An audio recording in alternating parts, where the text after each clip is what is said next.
Саламатсыздарбы, урматтуу мыкты мугалимдер, жалпы кесиптештер жана ага эжелер.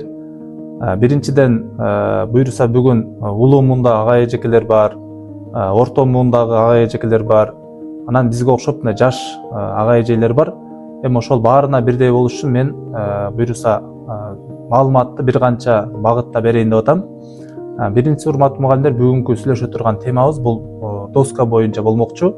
Өзүңүздөр жакшы билесиздер, урматтуу мугалимдер, мына улуу муундагы ага эжекелерибиз отурат. Биринчи досканы биз көрүп калгандан баштап биз боор менен жазып окутчу биздин мугалимдер, ага эжекелерибиз. Жараткан ыраазы болсун алардан. Ошол ага эжекелерибиздин көпчүлүгү бул дүйнөдөн өтүп кетти азыркы учурда. Аллахым жаткан жерин жайлуу кылсын. Эми жалпысынан айта турган болсок, ушул боор менен жаза турган доска менен биз эмне кылганбыз, окуганбыз да башында. Анда мурунда кандай доскалар болду, биз аны көргөн эмеспиз. Көрсөңүздөр бул комментарийга жазып коесуздар. Демек, биринчи ушу боор менен жазып, кийимибиз боор болуп, мисалы, ошондуктан мен деле бир аз иштеп калдым. Мен 10-жыл иштеп атам мектепте. Бир аз боор менен жазып биз да иштеп калдык, бир 2-3 жылдай.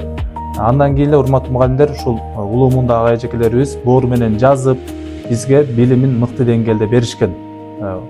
Буга чейинки ага эжекелерибиз.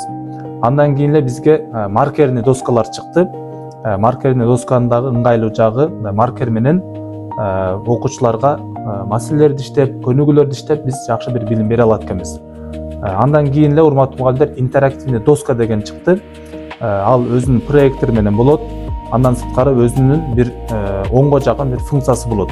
Демек, ручка менен жаза алат аны, сүрөттөрү ары бери жылдыра алат, ноутбук кошулат ал доскага, ошондой бир кызматтар бар. Эми акыркы заманда, мындайча азыркы убакта заманбап технологиялар, санарип технологиялар өнүккөн учурда интерактивный панель деген нерсе чыкты. Интерактивный панель бул интерактивный досканын эң акыркы версиясы десек туура болот. Мындайча интерактивный панель боюнча алдыда мен силерге кенен маалымат берем.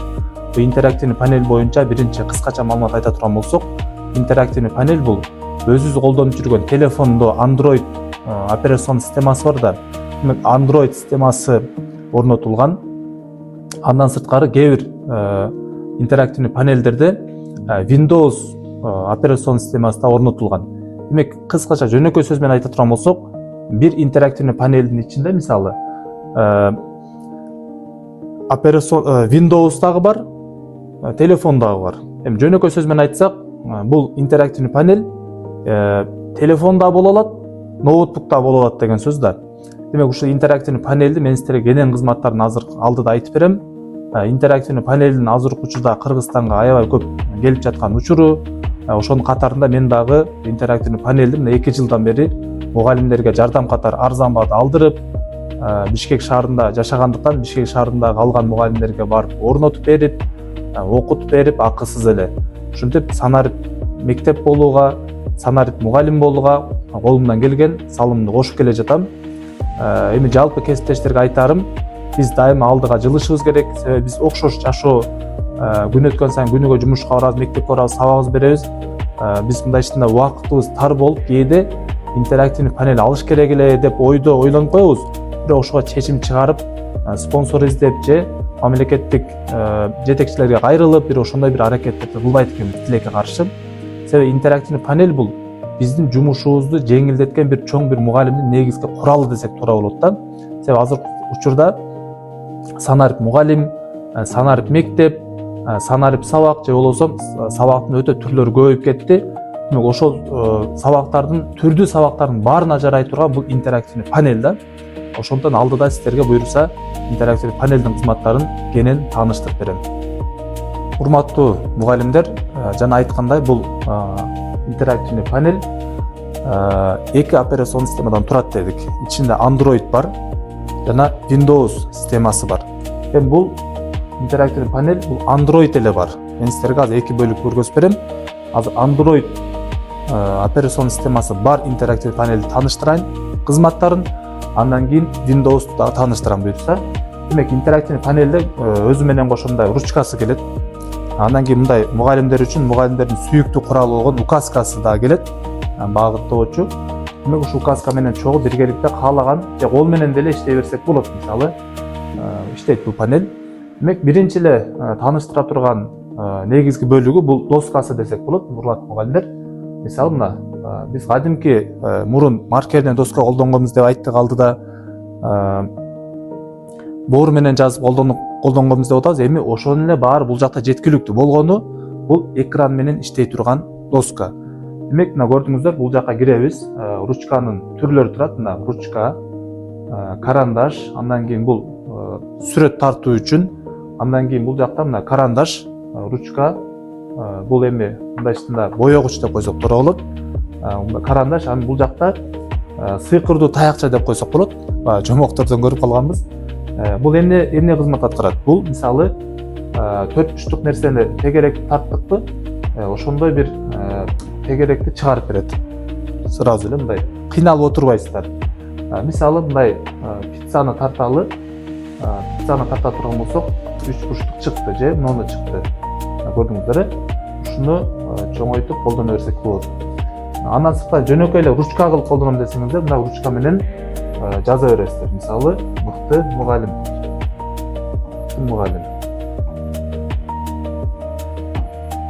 Эми ушуну өчүрүш керек болсо, бул жакка эмне кылабыз? Мындай кылып өчүрүп же удалить эле кылып койсок болот.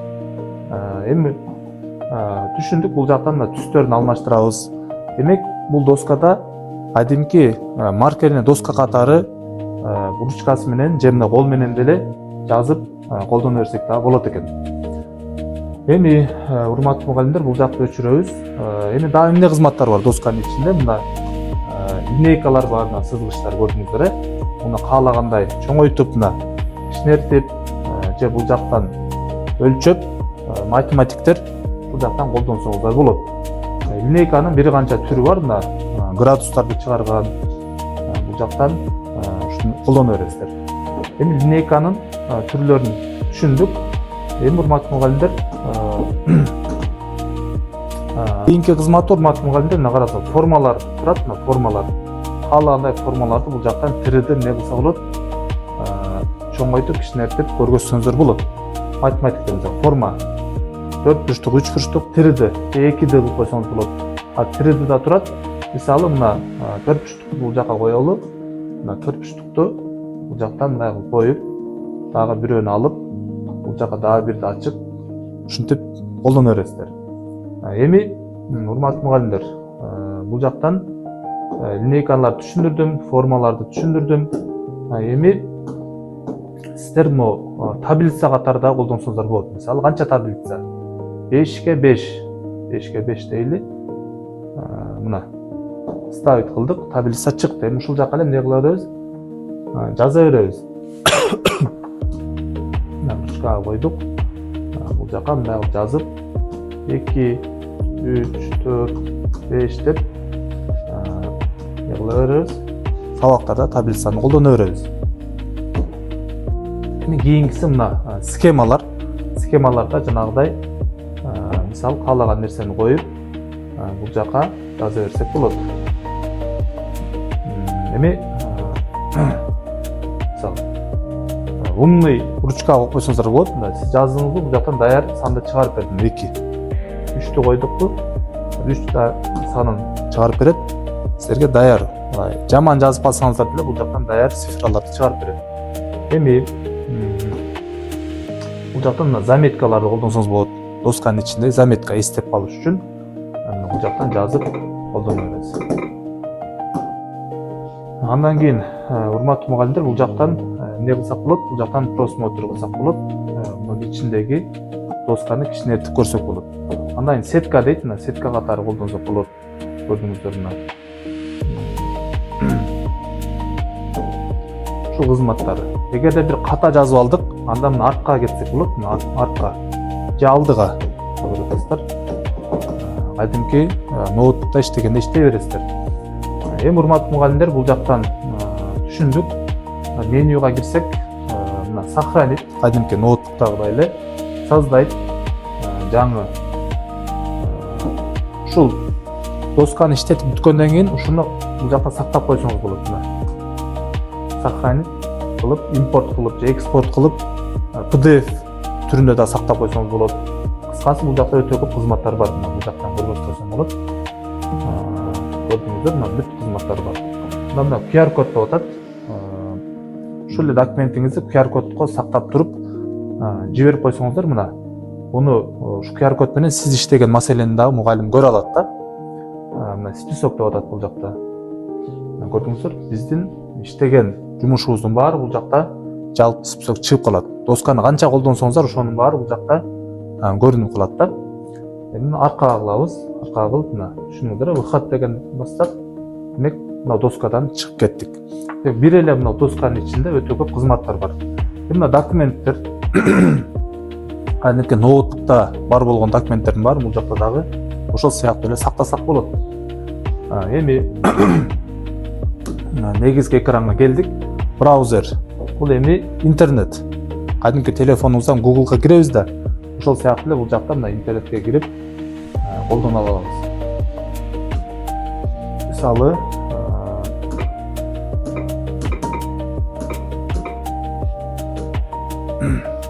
Google дедик, мына Google чыкты. Google'га мисалы биология.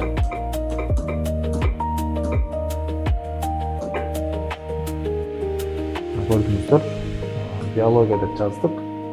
Бүт кадимки телефонду колдонгондой колдоно беребиз. Мына сүрөттөрдү көчүрүп, андан кийин видеолорду көрсөк болот. Кадимки телефондогудай.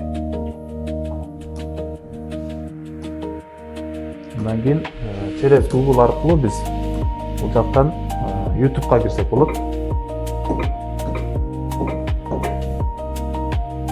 YouTube'га кирип, мугалимдер каалаган нерселерди көрсөк болот. YouTube'га кирип,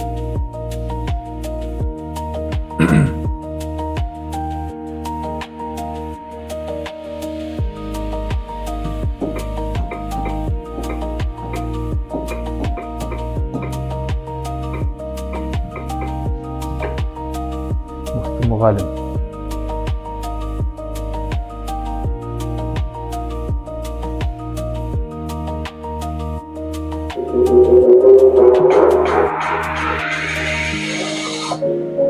Адам жашоосунда эки нерсени туура тандаш керек деп айтат.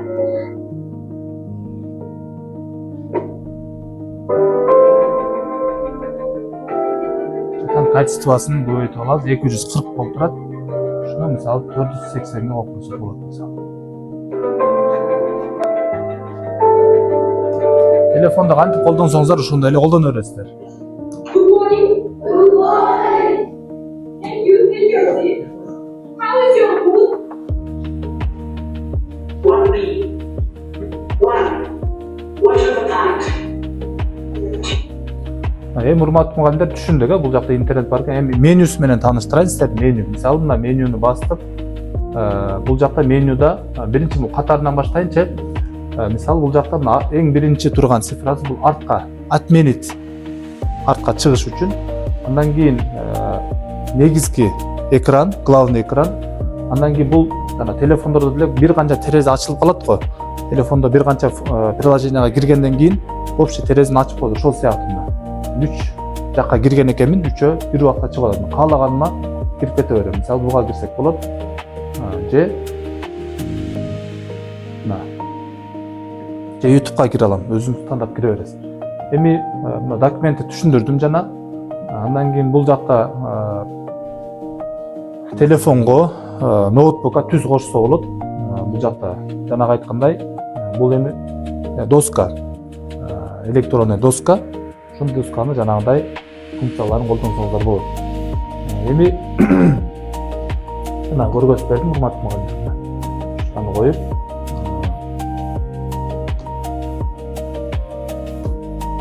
өчүргөндө кандай өчүрөт? Бул жакта өчүрүп коебуз. Эми ушул эле нерсени скриншот кылып сүрөткө тартып койсок болот. Жанагы айткандай кызматтары бар. Эми менюга киребиз, урматтуу мугалимдер. Менюга киребиз. Мунун эң жакшы жери дагы бир өзгөчөлүгүн айтайын. Мисалы, азыр мына YouTube'да турабыз, буну YouTube'да турабыз. Азыр YouTube'да турабыз. Сабак болуп атат, мына көрүп атасыздар. YouTube'dan сабак болуп атат. 2, Ушуну сиздер не кылсак болот? 3, sweep the floor. Мына Big question to бул жактан мына ручканы чыгарып, мына ручка чыгып атат, көрүп атасыз. Ушуну могу жактан биринчи команда деп жазсаңыздар болот. Азыр мына көрдүңүздөр. Мына биринчи команда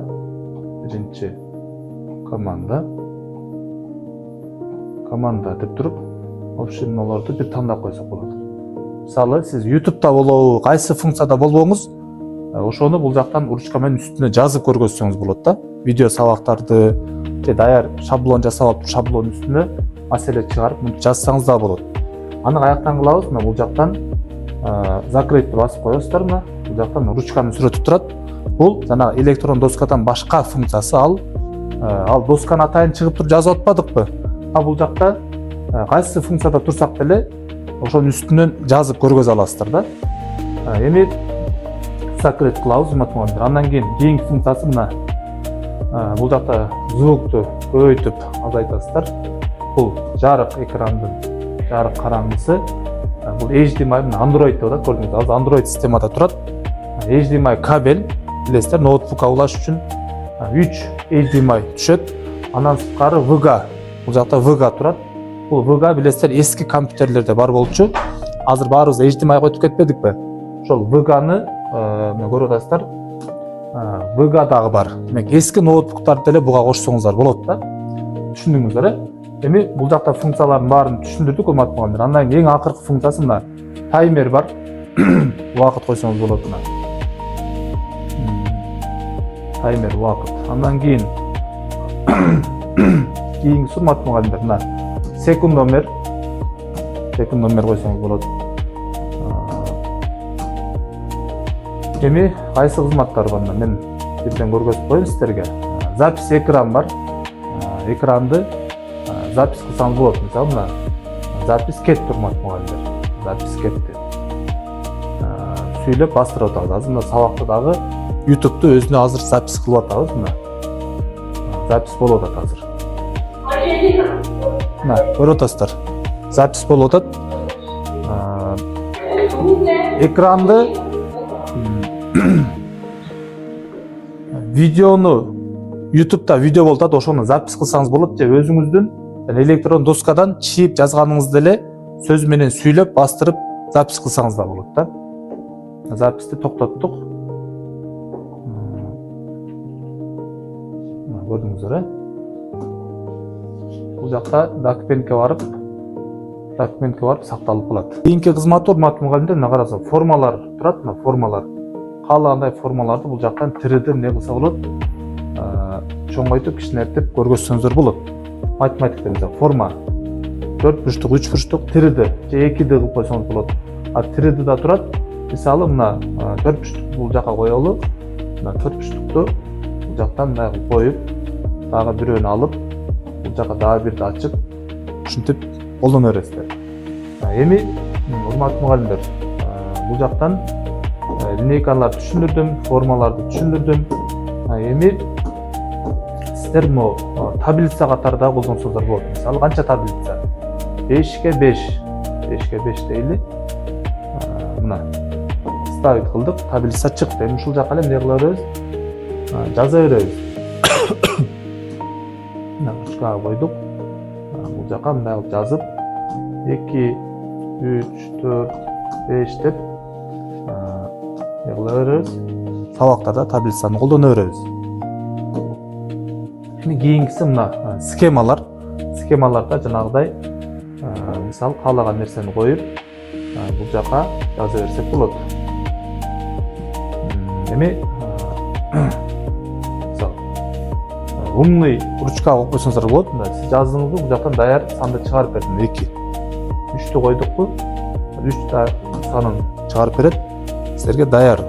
Жаман жазып калсаңыздар деле бул жактан даяр цифраларды чыгарып берет. Эми бул жактан мына заметкаларды колдонсоңуз болот. Досканын ичинде заметка эстеп калыш үчүн бул жактан жазып колдоно беребиз. Андан кийин урматтуу мугалимдер, бул жактан эмне кылсак болот? Бул жактан просмотр кылсак болот. Мунун ичиндеги досканы кичинертип көрсөк болот. Андан кийин сетка дейт, мына сетка катары колдонсок болот. Көрдүңүздөр мына. Ушул кызматтар. Эгерде бир ката жазып алдык, анда мына артка кетсек болот, мына артка же алдыга көрүп атасыздар. Кадимки ноутбукта иштегенде иштей бересиздер. Эми урматтуу мугалимдер, бул жактан түшүндүк. Менюга кирсек, мына сохранить, кадимки ноутбуктагыдай эле создайт жаңы. Ушул досканы иштетип бүткөндөн кийин ушуну бул жакта сактап койсоңуз болот. Мына сохранить кылып, импорт кылып же экспорт кылып, PDF түрүндө да сактап койсоңуз болот. Кыскасы бул жакта өтө көп кызматтар бар. Мына бул жактан көрбөс койсоң болот.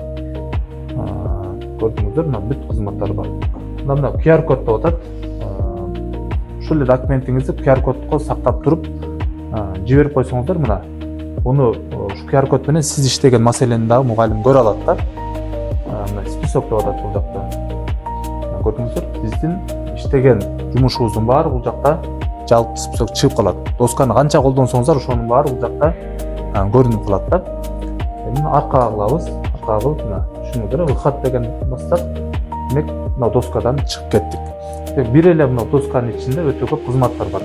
Мына документтер, кадимки ноутбукта бар болгон документтердин баары бул жакта дагы ошол сыяктуу эле сактасак болот. Эми негизги экранга келдик. Браузер. Бул эми интернет. Кадимки телефонубуздан Google'га киребиз да, ошол сыяктуу эле бул жакта мына интернетке кирип колдоно алабыз. Мисалы,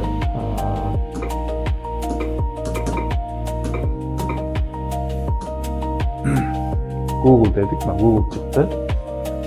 Google'га мисалы биология.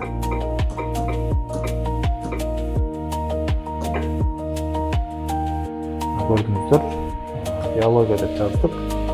Бүт кадимки телефонду колдонгондой колдоно беребиз. Мына сүрөттөрдү көчүрүп, андан кийин мына видеолорду көрсөк болот. Кадимки телефондогудай. Андан кийин через Google аркылуу биз бул жактан YouTube'га кирсек болот. YouTube'га кирип, мугалимдер каалаган нерсебизди көрсөк болот. YouTube'га кирип,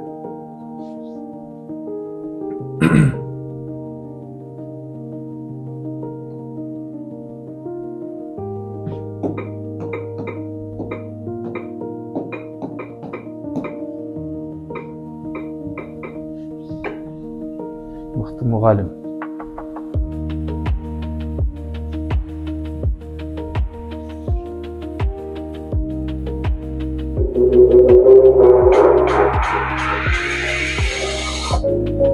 Адам жашоосунда эки нерсени туура тааныш керек деп айтат.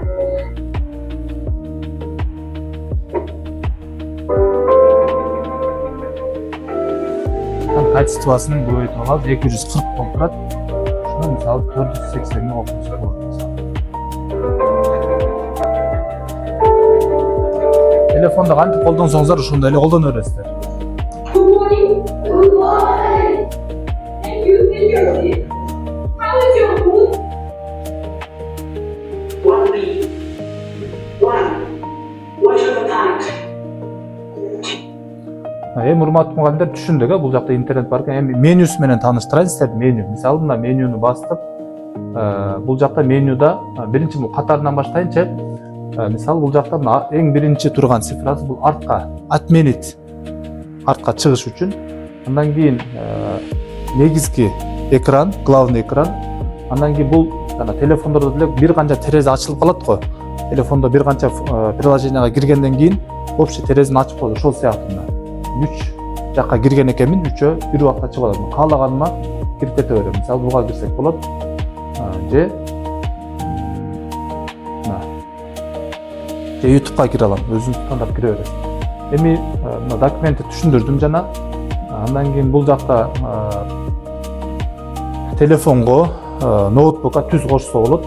Бул жакта жанагы айткандай, бул эми доска, электронный доска. Ушул досканы жанагыдай функцияларын колдонсоңуздар болот. Эми жана көргөзүп бердим урматтуу мугалимдер. Ушуну коюп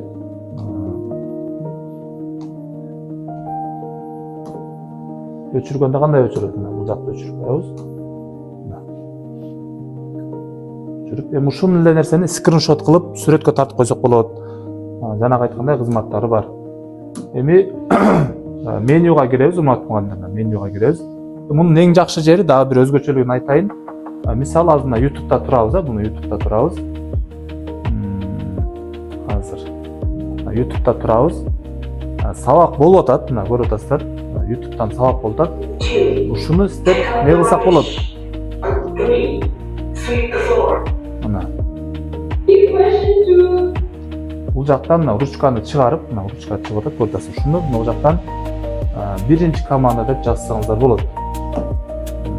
Азыр мына көрдүңүздөр. Биринчи команда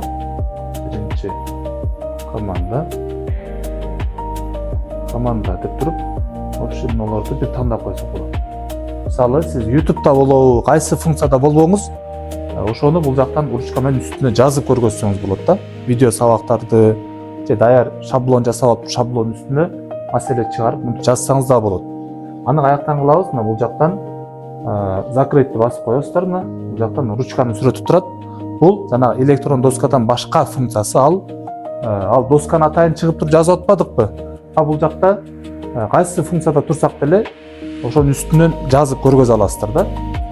Эми закрыт кылабыз, урматтуу. Андан кийинки функциясы мына.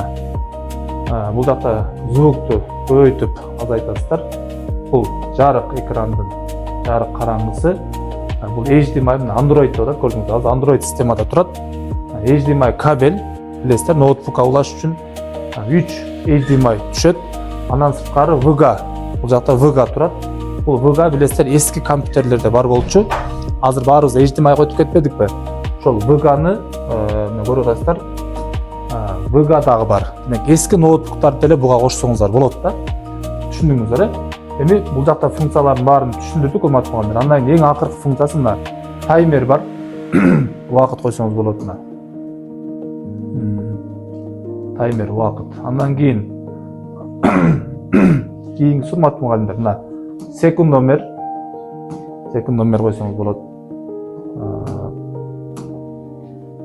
Эми кайсы кызматтар бар? Мен бирден көргөзүп коеюн сиздерге. Запись экран бар. Экранды запись кылсаңыз болот. Мисалы, мына запись кетти, урматтуу мугалимдер. Запись кетти. Сүйлөп бастырып атабыз. Азыр мына сабакта дагы YouTube'ду өзүнө азыр запись кылып атабыз. Мына запись болуп атат азыр. Мына көрүп атасыздар. Запись болуп атат. Экранды видеону YouTube'да видео болуп атат, ошону запись кылсаңыз болот, же өзүңүздүн электрон доскадан чийип жазганыңызды эле сөз менен сүйлөп бастырып запись кылсаңыз да болот да. Записти токтоттук. Көрдүңүздөр, бул жакта документке барып сакталып калат. Мисалы, iPhone'да, урматтуу мугалимдер, App Store деген бөлүм бар. Ошо App Store'дан биз каалаган приложениени iPhone'дан көчүрүп алабыз. Бул Android версия болгон үчүн бул жакта Play Market бар мына. Ошо Play Market'тен каалаган оюндарды, приложенияларды, сабагыңызга керектүү бүт тиркемелерди, приложенияларды көчүрө аласыздар. Эми мен эмне приложенияларды көчүргөнмүн? Бул жакта мына функциялардын баары эки жакта тең бар. Себеби сиз эки жакта сабак өтөсүз да. Бул жактан да жандырып алсаңыз болот. Бул жактан да мисалы. Эми азыр приложенияларды көргөзөйүн. Жана эми мына оюндарды көчүрүп койгом мен 7-класстарга. Мисалы, мына сүт эмүүчүлөр эң жеңил уровень, экинчи уровень, үчүнчү жалпы сүт эмүүчүлөр. Мисалы, мына канча оюн бар экен? 1, 2, 3, 4, 5, 6, 7, 8 оюн бар экен. Көрдүңүз, 8 оюнду мисалы мен мунун ойнотом көбүнчө 1 мүнөттө канча жаныбарды таап алат. Мисалы, мындай басса ката болсо секунд кете берет мына. Көрдүңүздөр. Мына ката кылдыбы, дагы 5 секунд минус боло берет. Мына туурасы болмой сайын минус боло берет да. Мына көрдүңүздөр, 1 мүнөттө канча жаныбарды таап алат, мен окуучуларда жарыштырам да. Аябай кызыктуу. Көрдүңүздөр, бул жактан каалаган оюнду кылсам. Таблица мына. Мисалы мына.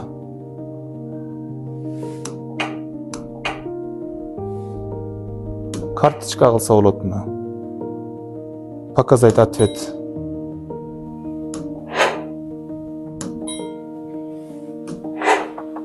Көрдүңүздөр. Өтө көп сонун оюндар бар. Мына ушунун ичинен жаныбарды таптыр, шимпанзени тап деп атат мисалы. Катар-катар жоголо берет. Жираф.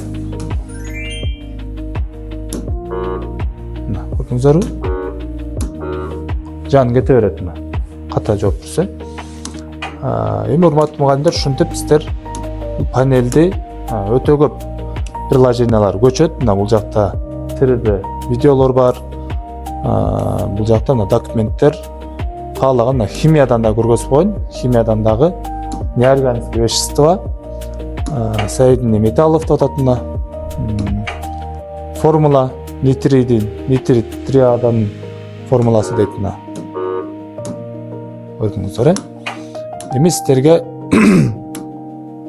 кайсы сабактан болбосун, Play Market'тен, Google Play'ден кирип өзүңүзгө тиешелүү приложениени көчүрүп алып колдоно бересиздер. Урматтуу кесиптештер, баарыңыздарга мына сабакта үйрөтүп аткандай, Санарип Кампа билим берүү министрлиги Санарип Кампаны иштеп чыккан, азыркы учурда эми толук бүтө элек болгону көпчүлүк предметтердики бар. Ушу Санарип Кампаны сиздер көрдүңүздөр, мына ноутбуктан кантип колдонсоңуздар ошол сыяктуу эле түз эле Google'дан кирип, Санарип Кампаны колдоно бересиздер. Мисалы, мына китептер жакта турат, мына китептер. Жалпы канча китеп бар экен? Бул жактан 203 китеп бар экен. Башкы бетке келебиз. Андан кийин урматтуу мугалимдер, мына 3D модель. 3D модель. Бул жакта мына көрүп атасыздар. Предметтер жалпы канча 3D 114 материал бар экен. Бирөөсүн ачып көрөм, реакция между цинком дейт. Бул жактан 3D модельди ачып колдонсок болот. Мына акырынан загрузка болуп жатат.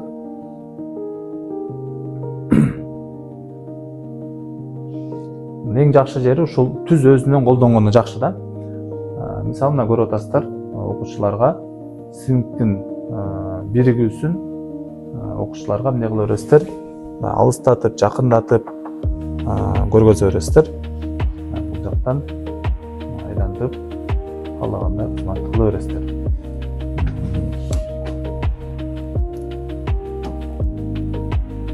Башка бетке келебиз. Симулятор дейт, мына симуляторлор бар экен. Жалпы канча материал бар экен? 6161 материал бар экен, симулятор предметтерден. Бул жака издөөгө эмне материал издеп жатасыз? Ошону айтсаңыз болот. Материалдын түрү симулятор, предмет, мисалы биология же физика, жака класс тандап издөөнү бассаңыз, ошол материалыңыз чыгарып берет. Санарип Кампада болсо эле чыгат. Андан кийин башка бетке чыгып, лабораториялык иштер, жалпы 11 материал бар экен. Андан кийин бул жакта презентациялар бар экен, сабактын планы, даяр кызматтар бар. Башка бетке келели. Мына көрдүңүздөр, сабактын планы, көнүгүүлөр, видеолор бар, даяр. Ушул кызматтарды сиздер эмне кылсаңыздар болот? Колдонсоңуздар болот. Мына даяр нерсени биз интерактивный панель болсо эле жеңил бир өтө алабыз. Сабагыбыз кызыктуу болот и жемиштүү болот. Башталгыч класстын мугалимдери жана бакчадагы мугалимдерге сонун бир сүйүнүчтүү кабар. Колдонуп жүргөндөр бар, ай билим бар. Мисалы, мына кыргыз тили кирели. Грамматика, тыбыштар жана тамгалар баары даяр. Колдоносуз, окуучуларга эле коюп берип коесуз.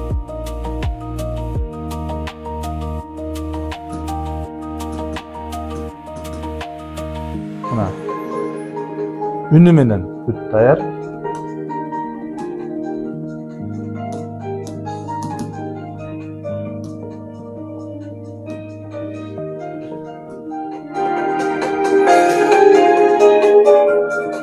басабыз. 3 2 тыбыш. Kız 3 tığış. Bala 4 tığış.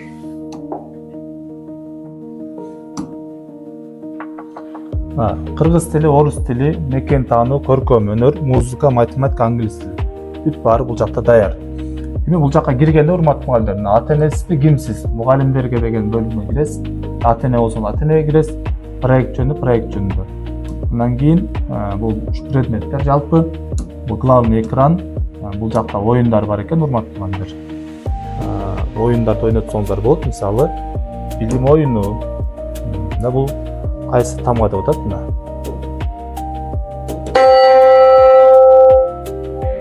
Ушинтип ойното бересиздер. Англис тилин ачып көрөлү. Тыбыштар, жаңы сөздөрдү жаттайлы деп атат. Англисче маданияттарын көргөзүп, бул жактан окуучуларга кызыктуу сөздөрдү чыгарып берип атат.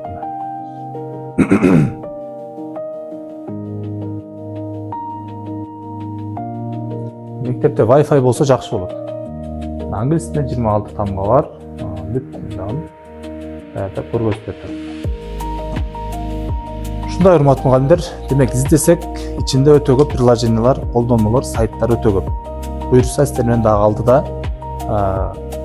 ушул интерактив панелдин Windows версиясы боюнча дагы көргөзөм. Урматтуу кесиптештер, азыркы учурда популярдуу болуп аткан аркан тартыш оюну боюнча да кыскача маалымат берип коеюн. Бул жактан эмне кыласыздар? Google'дан эле түз издеп алдыңыздар билим арканы деп. Бул жак ушундай сайт чыгат. Ылдыйга түшөсүздөр. Азыр дагы жаңы оюндар кошулган. Мына караңыздар. Кыргызча сөздөрдү табуу, эс тутумду жакшыртуу, тез терүү, санариттик карточкалар, математика, жөнөкөй орто, татаал, кыргыз тили, химия, биология, жол эрежелери, тарых, информатика, кыргыз адабияты жана география, орус тили, англис тили, физика бар экен. Эми урматтуу мугалимдер, азыр жаңы чыккан оюндарга коюп көрөлү. Мына кыргызча сөздөрдү табуу дейт. Мына куш дейт, убакыт кетип атат. Куш деген табыш керек. Мына куш. Көрдүңүздөр, мына куш деген бастык кой. Бул жактан мындай табыш керек, мындай экөөнү бириктирип. Эне деген табыш керек экен мына. Көрдүңүздөр, кызыктуу оюн.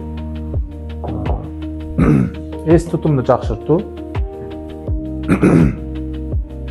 Эс тутумду жакшыртуу деген оюнга коюп көрөлү. Биринчи бул жактан эмне кыласыздар? Оюнду баштайбыз. Муну 1 2 3 4 санын эстеп каласыз. Даярым кетти. 1 2 даярым 1 2 3 4 экен. Мына даярмын 1 2 3 4. Көрдүңүздөр, даярмын 1 2 ушундай. Адашып кетсек ушундай белги чыгат. Чоң рахмат, барыңыздарга ийгилик. Урматтуу кесиптештер, биз буга чейин VG колдонуп келгенбиз, айтканбыз. Андан азыркы заманбап бул HDMI кабель деп коебуз. Көрүп атасыздар, эки жактан HDMI, бирөөсү ноутбукка сайлат, бирөөсү интерактивный панелге же проекторго сайлат. Эки жактан HDMI. Эми ушундан да жакшы азыркы учурда приемник деп коебуз. Мындай ичинде беспроводной кабель. Бул жак HDMI болот. Анан бул жакта Wi-Fi болот. Мына буну эми өтө көп компаниялар бар. Ugreen деген компаниянын эң жакшы. Бул жагы демек бул өзүн зарядтап турат. Ушуну азыр бул жака сайып орнотуп коебуз дагы. Ноутбукту эки жагын тең HDMI-га улабай эле не кылабыз? Ноутбуктан эле түз алыстан колдоно берсек болот. Мен сиздерге ошону азыр көргөзүп берем. Кантип колдонобуз, урматтуу мугалимдер? Мына HDMI жагын, бул жакта HDMI сайган жери бар. Мына HDMI сайып туруп, бул жагын не кылабыз? Зарядтап алыш үчүн бул жактан мына заряд сайып коебуз. Мына бул жак иштеди, көрүп атасыздар. Бул Wi-Fi менен иштейт, через Wi-Fi. Азыр мына бул жактан Windows 3 болуп, бир басып коелу. Иштеди. Демек мына көрүп атасыздар, азыр бул жакта QR код чыкты. Эми ошого биздин колдонуу боюнча айтып атат. Мына бул жактан көрүп атасыздар, мына Ugreen CD CD3A-DD72 деп атат. Эми биз мына ноутбуктан, урматтуу мугалимдер, караңыздар, ноутбуктан Windows K-ны басышыбыз керек. Windows K-ны бассак, бул жактан Paradise дегенден чыгат, мына көрүп атасыздар. Бугрин CD3A-DD72 деп атат. Ушуга улап коебуз.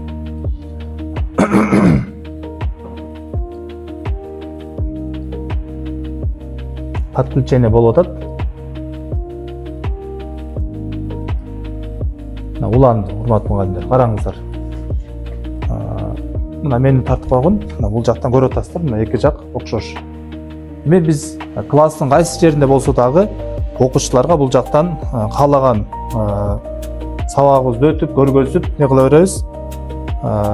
Көргөзө беребиз. Мындайча проводду бул жактан узартып, кыйналып отурбай, ноутбукту класстын аркы башында болсо дагы колдонуп иштей беребиз, жумушубузду бул жактан көрүнө берет. Бул через Wi-Fi аркылуу иштейт. Урматтуу кесиптештер, жана мен силерге айттым, мен алдырып берип аткан интерактивдүү панелдер эки системалуу деп. Биринчиси бул Android операцион системасы бар. Анан ичинде мунун Windows операцион системасы бар. Мисалы азыр бул Android жана көргөзүп берген функциялардын баары бул ушу Android форматында иштеп атат. Интернет жана башка доска, Play Market, приложение бүт ушу Android системасында иштеп жатат. Эми биз экинчи системага которобуз. Бул жактан басасыздар. Бул жактан басканда эле мына AV деп атат. Бул эми видео жана эски видеолорду көрсөк болот. HDMI кабелдер. Анан OPS деген система бул Windows. Бастык OPS-ке өтөт азыр. Көрүп атасыздар. Windows-га өттү. Мына көрүп атасыздар, мугалимдер. Windows өттү. Мына караңыздар, кадимки мына Windows деп турат. Мына Windows-га кирип, жакыныраак тартсаң, мына кадимки PowerPoint ачабыз азыр. PowerPoint, Microsoft Office, PowerPoint, Word, Excel, ноутбукта кандай система болду, ошонун баары бул жактан иштей берет. Мына папкалар, урматтуу мугалимдер, мына рабочий стол. Караңыздар, чоңойтуп көргөзөйүн. Мына рабочий стол, кичинертип коюптур. Рабочий столго кирсек болот. Документтер, кадимки ноутбуктагы барлык системалар мунун ичинде орнотулган.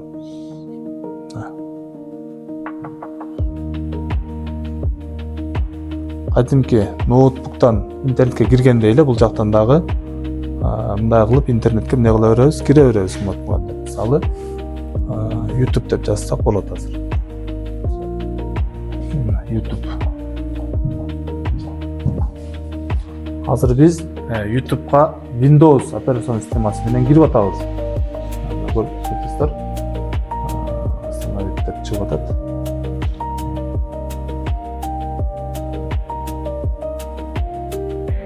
Түшүнүктүү, урматтуу мугалимдер, сиздерге мына бул жактан офистик кызматтардын баары жеткиликтүү иштеп атат. PowerPoint, фото бүт баары сиздерде жеткиликтүү. Чоң рахмат, урматтуу мугалимдер. Буюрса дагы алдыда кимде-ким ушу интерактивдүү панелди алып жардам сураса, биз дагы жардамга даярбыз. Мугалим катары биз дагы ошол мугалим, мыкты мугалим болууга, санарип мугалим болууга, санарип мектеп болууга салымыбызды кошобуз. Дайыма биз колдон келген жардамга даярбыз. Чоң рахмат.